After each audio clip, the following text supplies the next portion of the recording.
Assalamualaikum warahmatullahi wabarakatuh. Saya Ayu Andari Lisnawati akan mempresentasikan artikel saya yang berjudul Pembelajaran Matematika Berbasis Teori Multiple Intelligence Berbantu Aplikasi Kahoot untuk Meningkatkan Kemampuan Kognitif. Pertama, pendahuluan. Hakikatnya setiap manusia yang terlahir ke dunia dalam keadaan berbeda-beda, termasuk kemampuan yang dimiliki itu juga berbeda. Nah, muncullah teori Hurdt-Gardner dari perbedaan kemampuan tersebut, yaitu disebut sebagai teori multiple intelligence atau kecerdasan majemuk.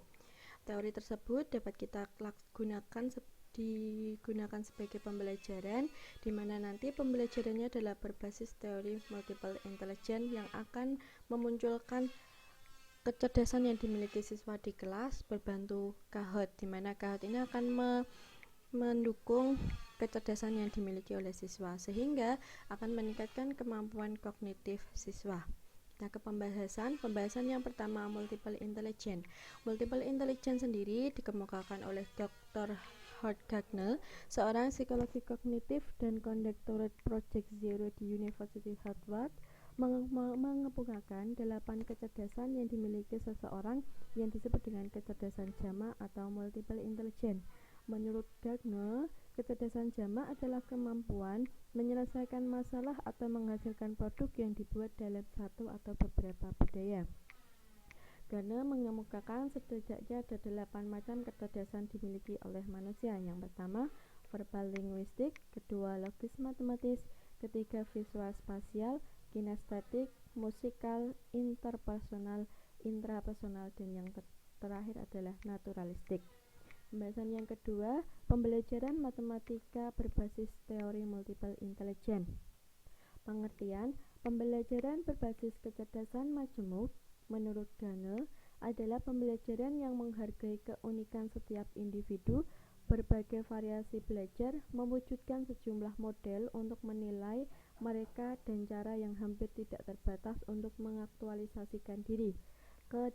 Teori pembelajaran kecerdasan majemuk bukan hanya mengakui berbagai individu ini untuk tujuan praktis seperti pengajaran dan penilaian, tetapi juga menganggap serta menerima sebagai sesuatu yang normal, wajar, bahkan menarik dan sangat berharga. Strategi dalam pembelajaran berbasis teori multiple intelligence. Perencanaan tentang rangkaian kegiatan pembelajaran yang didesain dan disesuaikan dengan kecerdasan majemuk yang dimiliki siswa untuk mencapai tujuan tertentu. Setiap siswa memiliki perbedaan kecenderungan dalam perkembangan kecerdasannya. Oleh karena itu, guru perlu menggunakan strategi umum maupun khusus dalam pembelajaran untuk mengembangkan seluruh kecerdasan siswa secara optimal. Dalam prosedur penyusunan rencana pembelajaran, yang pertama, memusatkan perhatian pada topik dan tujuan tertentu, menjawab pertanyaan kunci kecerdasan majemuk, yang ketiga, mempertimbangkan kemungkinan lain, yang keempat, curah gagasan, yang kelima, memilih kegiatan yang cocok, dan yang terakhir, menyusun rencana pembelajaran yang berkesinambungan. Dalam pembelajaran, kebanyakan belum mencakup semua kecerdasan yang dimiliki siswa. Menurut Armstrong ini, pembelajaran matematika berbasis kecerdasan majemuk dapat meningkatkan kemampuan kognitif siswa.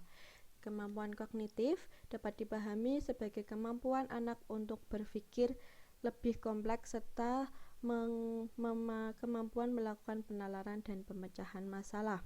Menurut taksonomi Bloom tahun 1956, kemampuan kognitif terbagi jadi 6, dari pengetahuan, pemahaman, penerapan, analisis, sintesis, dan evaluasi. Terakhir, pembahasan terakhir adalah Kahoot merupakan sebuah game yang muncul di platform pembelajaran dan diterapkan oleh lembaga pendidik. Kelebihannya, Kahoot ini adalah soal-soal disajikan dalam game. Selain itu, game edukasi dijawab dari soal yang diberikan diwakili oleh gambar dan warna. Ini bisa mewakili kecerdasan atau memunculkan kecerdasan yang dimiliki siswa. Kesimpulan, dari penyajian inovasi di atas perlu mencakup seluruh kemampuan peserta didik melalui pembelajaran berbasis multiple intelligence dengan pemanfaatan Kahoot saat ini agar kemampuan kognitif siswa juga dapat meningkat. Demikian yang dapat saya sampaikan. Terima kasih. Wassalamualaikum warahmatullahi wabarakatuh.